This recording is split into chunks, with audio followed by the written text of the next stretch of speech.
What's going on YouTube? Once again, it's Nostalgia Boy, and I'm back with another video of jerseys out of the Nostalgia Vault.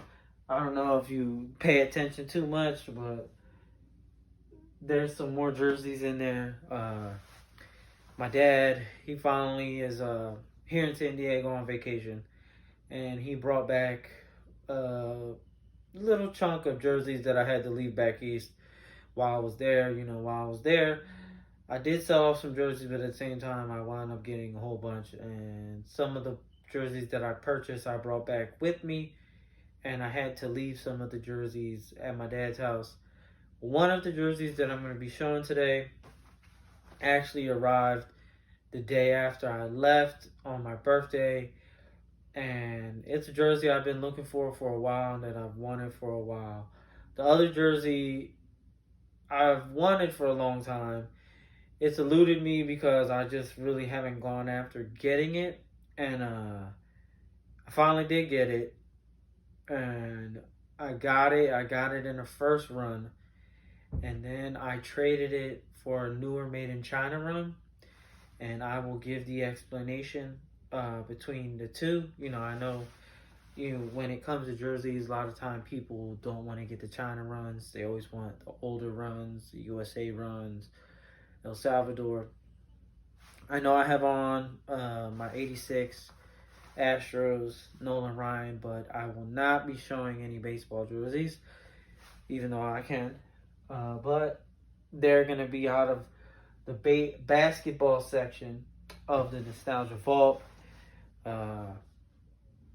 I'm going to try and continue to drop the videos around like Sundays and Mondays, which is what I was doing before. Been busy with a lot of things, family, kids. I know my dad came into town. My baby girl's also here too, so I've been a little bit more busier. I'm having more fun.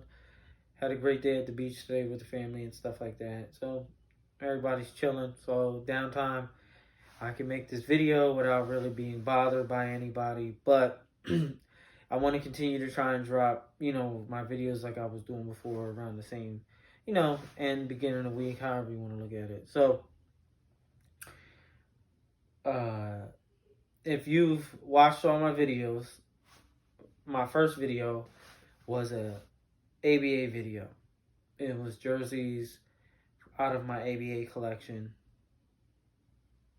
And me, myself, personally, I'm a huge ABA fan. That's where you get the Pacers, the Nuggets, the Spurs. Oh, sorry about that. And the Nets from. The Kentucky Colonels was another great team that definitely could have made it into the NBA. And even though they had to sell out, and if you ever watched the 30 for 30, the Spirits of St. Louis, they made a run. They could have probably made it into the NBA, but the NBA wanted who they wanted in the markets that they were at. So, in perpetuity, or whatever, they got rich off of that. They definitely got rich off of that, and the NBA did buy them out, just in case, y'all wondering about that. It's been brought up in conversation and stuff like that, if you're into sports. But they've had some other great teams, and like, dope jersey designs that I've liked. They even had professional teams in Pittsburgh. And the Grizzlies, they actually did, they paid homage. They did it twice. They were the Memphis Tams. They had the throwbacks. And then the Sounds. Sounds jerseys are dope. I'm definitely on the lookout for College Jones in a 44, 46, 48. Last one I seen sold pretty quickly, and then a reseller wanted an astronomical price for the jersey, and just wasn't happening with that. But they actually got the one jersey I'm about to show, and then wanted an astronomical price for the jersey too, which they eventually sold. But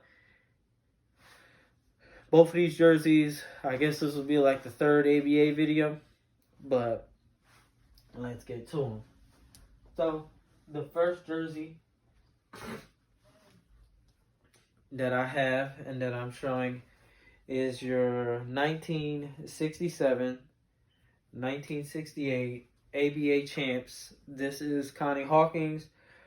Connie Hawkins was blackballed from college basketball, professional basketball, because of the point shaving scandals that they were having back in the day. His name was brought up, and at that point in time, if you were a freshman in college, you couldn't play on any varsity level of basketball. So you had to be in your second year of college to start, on the varsity team. And his name was brought up, and even though he wasn't even on the varsity level, as it was, starting for the college team, he basically, nobody in college wanted to, mess with him. So he had to go and was undrafted. They basically blackballed him. The NBA blackballed him. He was with the Wrens, I think the Pittsburgh Wrens. The league folded, and then he was with the Globetrotters, and then he sued the NBA. But he did join the ABA. The ABA was a startup league to compete with the NBA, and he played for the Pittsburgh Pipers. The first year he was there, he was league MVP, finals MVP, and finals champ. And I've always thought that this jersey is so dope, so clean. I been looking for a long time to find this in my size. This is a size 48. And 46 passed me by. That's the one I was telling you about that got bought up on eBay and then resold. So to get this jersey, in my size, hype.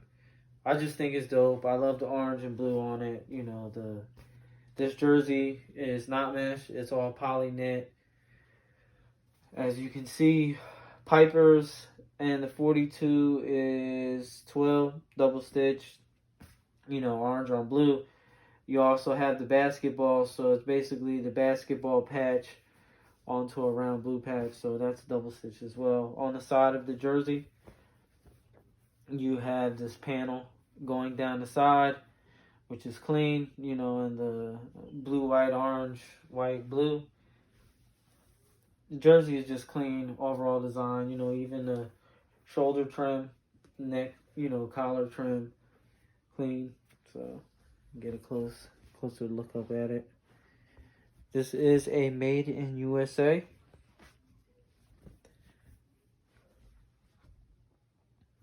Size 48. Turn it around.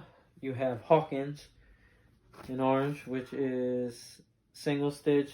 It is on a nameplate, which is single stitch, of course. And 42, just like it was on the front, is double stitch. But love this jersey, clean design, and I had to have it. It was just a jersey I needed, so finally got it.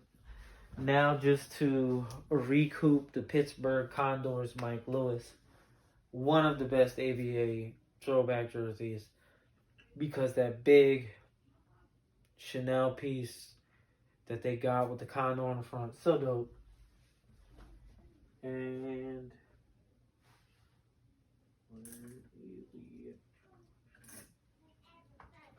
I've said it before and I will say it again.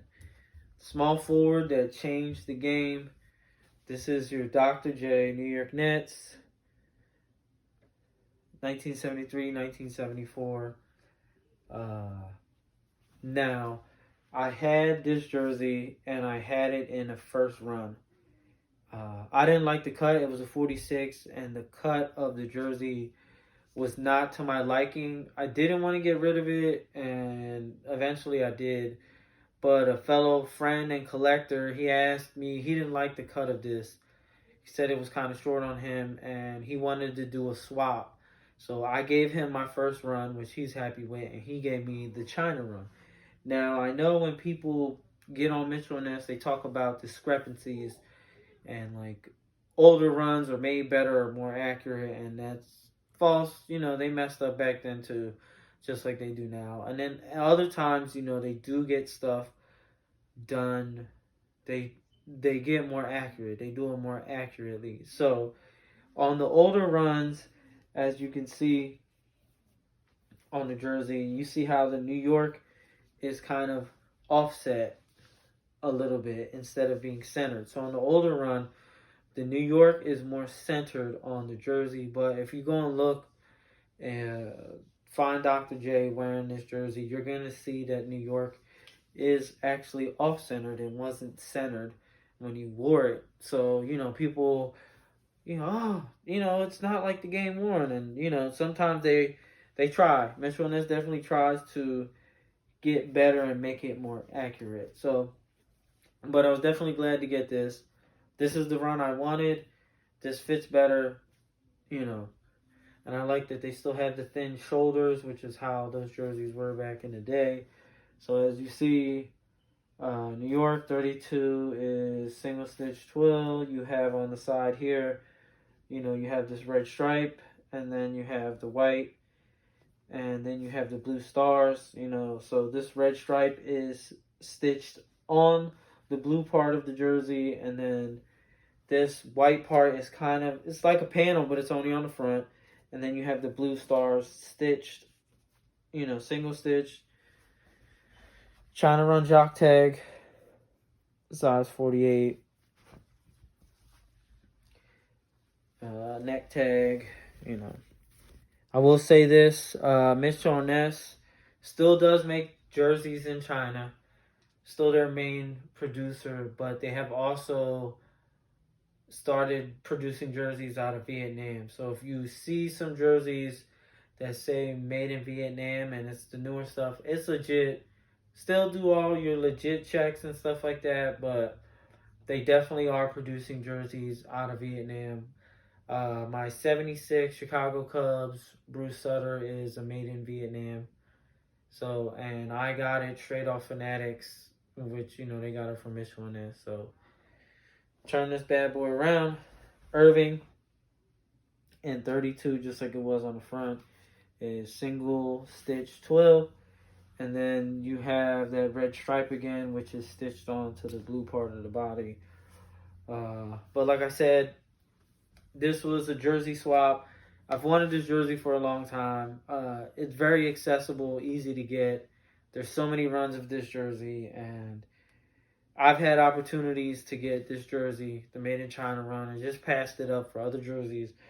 And then I got a super deal on the first run.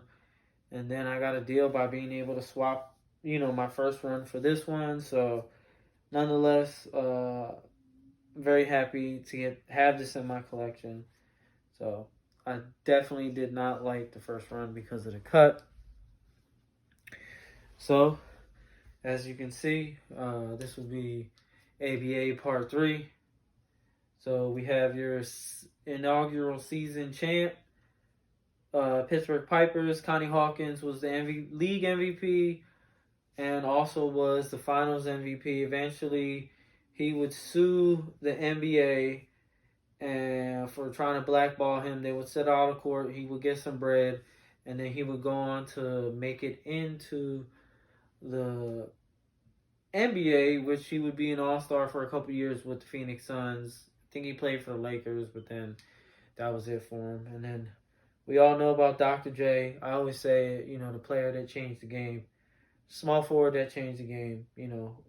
Scoring titles, championships. He didn't win no scoring titles in the NBA, but of course, he was still phenomenal when he transitioned over to NBA.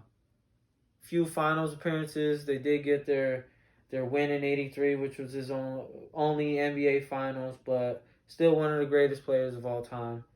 Arguably the greatest small forward of all time. I would, it's great. I love LeBron James, but there's just certain things that people do, and not saying that LeBron hasn't helped the game, but like Dr. J played above the rim before anybody else was playing above the rim, at a professional level. So, always one of my favorite players, and he's actually the reason why I'm into throwbacks. He was on the cover of NBA Street Volume 2. And, Mitchell and Ness, they had all the throwbacks in there, and you would have to beat the players to get their throwbacks. And that's what got me into throwback jerseys. So, don't want to keep rambling on. Inaugural season champs, Connie Hawkins. Small forward that changed the game. New York Nets, Dr. J. I love ABA jerseys. I need to get some more so I can make some more videos on them. I hope you enjoyed the jerseys. I hope you enjoyed the video. And as always, till next time, I'm out.